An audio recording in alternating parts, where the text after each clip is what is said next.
여행은 언제나 즐겁고 설레기만 합니다. 여행 가방이 아무리 무거워도 마음만은 가볍습니다. 여기 이 여객기의 승객들도 그런 것 같네요. 키프로스의 저가 항공사인 헬리오스 항공의 522편 보잉 737 여객기는 여름 휴가를 보내기 위한 손님들 115명과 승무원 6명을 싣고 라나카 공항을 출발하여 아테네를 경유 체코 프라하로 향할 예정이었습니다. 하지만 항공기는 목적지인 체코 프라하를 도달하지 못하고 아테네 그라마티코 언덕에 추락했습니다. 총 원 121명, 전원 사망. 생존자는 단 한 명도 없었습니다. 사고 전 아테네 상공을 30분간 무응답으로 선회하기만 하던 비행기의 행보에 테러 가능성을 느낀 아테네 관제탑에서는 전투기를 2대 보내 헬리오스 522편 비행기의 상황을 보고했습니다. 그리고 전투기 조종사는 상황을 이렇게 전했습니다. 조정실의 조종사는 보이지 않습니다. 부기장은 있으나 고개를 숙인 채 죽은 것처럼 보입니다. 그리고 승객들도 모두 미동이 없습니다. 조정실에 누군가가 들어왔습니다. 마스크를 쓴 남자 한 명입니다. 그가 조종석에 앉았습니다. 그리고는 얼마 뒤 비행기는 맥없이 추락했습니다. 항공사고 조사관들은 마지막 생존자였던 남자에 대한 생화학 무기를 이용한 항공 테러로 가정하고 사고 항공기의 잔해를 조사했습니다. 그리고 조사관들은 놀라운 사실을 알게 됩니다. 죽은 줄 알았던 부기장 등을 포함한 승객 전원 모두가 항공기 추락 직전까지 살아있었다는 것입니다. 도대체 헬리오스 522편 항공기에선 어떤 일이 있었던 것일까요? 그리고 마지막 생존자, 그는 과연 누구였을까요? 헬리오스 항공 522편은 바쁜 휴가철을 맞아 임시 계약된 58세 기장 메르텐과 51세 부기장 하랄람부스가 조종하고 있었습니다. 둘은 오랜 시간 비행을 한 베테랑 조종사였죠. 그리고 오늘은 휴무날이었지만 승무원인 여자친구와 함께 비행을 하고 싶었던 25세 승무원 안드레아스가 함께 비행기에 올랐습니다. 그는 여자친구와 함께 체코 프라하에 도착하면 멋진 데이트를 하고 싶었을 것입니다. 평소처럼 헬리오스 항공 522편은 이륙 준비를 마치고 오전 9시 이륙을 시작합니다. 날씨는 아주 맑고 화창했습니다. 이륙은 성공적이었고 관제탑의 지시를 받아 기장이 고도를 34,000피트로 올리고 잠시 뒤 갑자기 기내에 경고음이 울리기 시작합니다.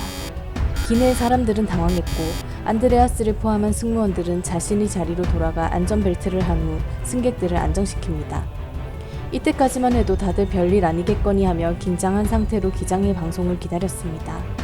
한편 기장과 부기장은 굉장히 당황스러웠습니다. 현재 울리는 경고음이 다른 것도 아니고 이륙 준비 경고음이었기 때문입니다.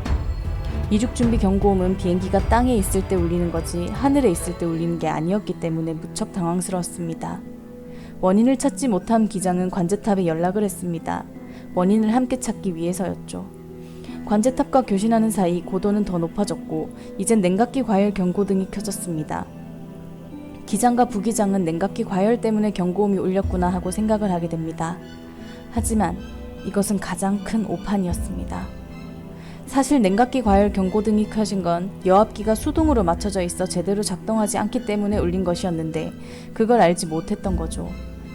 메르텐 기장을 포함 조종사들은 조정 생활 동안 여압 문제, 즉 기내에 산소가 제대로 공급되지 못하는 문제를 겪는 건 아주 드문 경우였기 때문에 아예 이를 생각조차 못했던 것으로 파악됩니다. 여압기는 보통 자동으로 설정되어 있어서 알아서 작동이 되어 기내에 산소를 제공해 기압을 맞추는 역할을 하는데 이날 헬리오스 522편은 이륙 전 항공기를 점검하던 엔지니어가 여압 점검을 위해 여압기를 수동으로 맞춰놓고는 다시 자동으로 맞추는 걸 깜빡했던 겁니다. 그리고 기장과 부기장도 이륙 전 몇 시까지의 체크리스트 중 하나인 여압기 자동 설정을 점검했어야 했지만 기장과 부기장도 이 부분을 체크하지 못하고 건너뛰어 버렸던 거죠. 결국 산소가 부족해진 기내에는 산소 마스크가 떨어졌습니다. 다들 혼란 속에서 산소 마스크를 착용하고 승무원들도 최대한 승객들을 안정시키려고 노력했습니다. 그 사이 안드레아스는 이상함을 느꼈습니다. 지금쯤이면 기장에 안내방송이 있었어야 했고 무엇보다 산소 마스크까지 떨어졌는 상태라면 여객기는 다시 고도를 낮춰야 하는데 계속 상승만 하고 있었기 때문입니다. 안드레아스는 기장에게 연락해 보았지만 기장은 응답이 없었습니다. 기장에겐 무슨 일이 일어난 걸까요? 다시 조종실로 돌아와 보겠습니다. 조정실에서는 기내에 산소 마스크가 떨어진 것을 파악하지 못한 채 계속 경고음 원인을 찾기 위해 고군분투하고 있었습니다. 조정실은 자동으로 산소 마스크가 떨어지지 않았기에 기장과 부기장은 산소를 공급받지 못한 채 결국 저산소증에 걸리고 말았습니다. 정신은 점점 몽롱해졌고 어지럼증을 느끼고 있었습니다. 관제탑에서는 이들의 발음을 알아듣기 힘든 지경까지 왔죠. 관제탑에서 여압기는 자동으로 설정되어 있습니까? 하고 질문을 했지만 이미 기장과 부기장은 판단력과 사고력이 떨어진 상태라 이 말을 알아듣지 못하고 자기 할 말만 합니다. 결국 기장은 기내의 상황을 파악하러 가봐야겠다며 일어섰고 그 순간 저산소증으로 인해 실신하고 맙니다. 부기장도 그 직후 함께 실신했죠. 그렇게 조정실은 이제 아무도 없는 상태가 되었습니다. 헬리오스 항공 522편이 걱정된 관제탑의 애타는 부름에도 안드레아스의 부름에도 응답하지 못했는 게 바로 이 때문이었습니다. 다시 기내로 돌아옵니다. 기내의 산소 마스크는 잘 작동했습니다. 하지만 고작 12분밖에 산소를 제공하지 못했습니다. 산소 마스크의 용도는 고도를 낮춰 기내의 산소압을 맞출 수 있는 정도의 시간 동안만 쓰는 것이기 때문입니다. 하지만 헬리오스 항공 522편은 지금 기장과 부기장이 모두 저산소증으로 실신한 뒤였기 때문에 12분 내에 고도를 낮추지 못했습니다. 산소가 다 다른 고객과 승무원들은 하나, 둘 저산소증으로 실신하기 시작했습니다.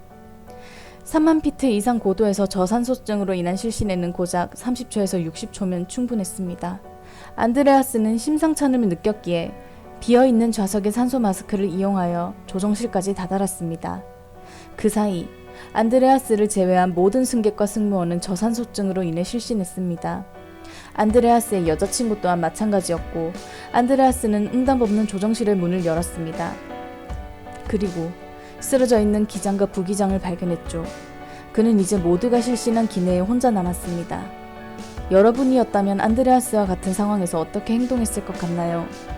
여압기의 문제를 알아채지 못한 기장과 부기장은 저산소증으로 기절을 했고 승객과 승무원들 또한 산소호흡기에 산소가 다 되어 기절했습니다. 안드레아스만 오직 혼자 이 여객기에 서 있습니다.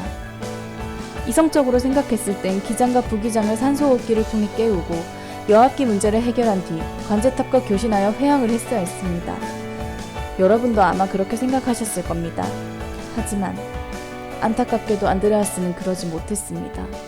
안드레아스는 평소 스킨스쿠버가 취미였습니다. 그리고 그는 키프로스의 특수부대 출신으로 다른 이들보다 신체적인 부분이 매우 유리한 사람이었습니다. 그렇기 때문에 의식을 유지할 수 있었던 것이지 그가 저산소증을 겪지 않고 있었던 것은 아닙니다. 안드레아스가 혼자 남겨진 뒤에도 여객기는 자동 비행이 설정된 상태라 아테네까지 문제없이 비행을 계속했습니다. 그리고 설정한 목적지에 다다라서는 자동 비행이 끝나고 착륙을 위해 아테네 상공을 계속해서 선회하고만 있었습니다. 아테네의 관제탑에서도 이를 포착하고 여객기의 교신을 계속적으로 시도했지만 닿지 않았습니다. 기장이 기절하기 직전에 맞춰진 주파수는 출발지인 라나카 공항의 관제탑이었기 때문입니다. 여객기의 이상 비행에 아테네 쪽에서는 테러리스트로 인한 납치 비행으로 생각하고 전투기를 2대 보냅니다. 그리고 전투기 조종사는 헬리오스 항공 522편에 접근하여 기내를 살펴보게 되죠. 기장은 보이지 않고 부기장은 고개 숙인 채 미동이 없습니다.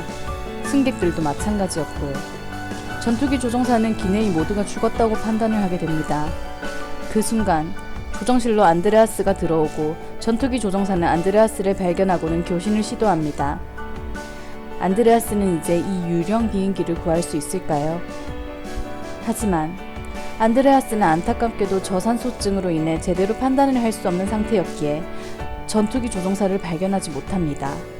안드레아스는 기장이 되는 것이 꿈이었습니다. 그렇기에 평소에 상업 비행 자격증도 취득해 두었죠. 하지만 이렇게 큰 보잉기를 몰 수 있는 자격증은 아니었습니다. 그래도 그는 뭐라도 해봐야 했고 그렇게 기장실에 들어왔습니다. 하지만 안드레아스는 역시나 보잉기를 운전하기엔 실력이 부족했고 저산소증으로 인해 사고력까지 떨어진 상태였습니다. 그는 바로 옆에서 자신을 향해 신호를 보내고 있는 전투기 조종사도 발견 못할 정도였죠. 혼자 비행기를 살려보려고 고군분투하는 사이 결국 비행기 연료가 바닥나면서 왼쪽 엔진이 먼저 멈추게 됩니다. 그 순간 드디어 안드레아스가 전투기를 발견합니다. 메이데이, 메이데이. 안드레아스가 힘없이 메이데이를 5번 외쳤지만 전투기 조종사와 관제탑에는 닿지 않았습니다. 주파수가 처음 맞춰져 있던 라나카 공항으로 되어 있어 아무도 그 무전을 들을 수 없었습니다. 안드레아스는 불행히도 주파수를 맞추는 방법을 몰랐고 전투기 조종사는 무전도 되지 않는 안드레아스와 교신을 하기 위해 필사적으로 노력합니다. 아테네 항공까지 안내할 테니 따라오라는 수신호를 수차례 보냅니다. 하지만 오른쪽 엔진의 연료마저 고갈되어 멈추고 결국 안드레아스는 조종사에게 아래로 떨어진다는 수신호를 보인 뒤 맥없이 추락합니다. 전원 사망. 체코 프라하에서 연인과의 데이트를 기대했던 안드레아스도 그의 연인도 8월 14일 날씨 좋은 날 휴가를 떠나기 위해 몸을 실었던 가족 단위 여행객들도 그렇게 모두 다시는 돌아오지 못할 곳으로 떠났습니다. 오늘 준비한 김광장 이야기는 여기까지입니다. 여러분이 저에게 투자한 이 시간이 가치 있게 느껴질 만큼 흥미로운 이야기였기를 바랍니다. 다음엔 더욱 여러분의 상상력을 자극하는 이야기를 들려드리도록 노력하겠습니다. 여러분의 구독과 좋아요는 저에게 꾸준히 할 수 있는 큰 힘이 되어줍니다. 감사합니다.